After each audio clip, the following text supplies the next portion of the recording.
Team Supermodels, season 5 actually happens in this room in the evening, supposedly. But speaking of supermodels, but like, you know, if you think about fashion, they always talk about fashion coming back. There's like 70s fashion is now coming back, 80s fashion is now coming back, things like that. Right? It's interesting, if you've been in software development and IT for a long time, it's fascinating how some things are coming back.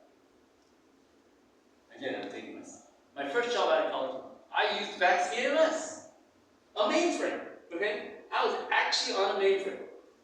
So, back in those days, monolithic systems, right? One huge supercomputer called mainframes, and everything ran on a mainframe. And you had very dumb, thin clients. I worked on a VT100, and I don't know if you've ever seen pictures of a VT100. It's this little green one, and it's green, by the way. Green monitor, 320 by 240 with a keyboard, and it connected. It wasn't even an Ethernet at that time. But like, and that's it. Like, and it was done, right? This little thing.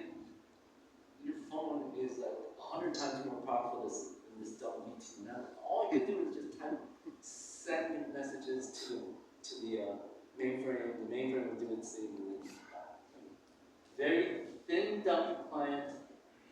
Very, very strong compute power in that. Ring a bell? Alright. So that was back then. Tons of complications with that kind of environment, right?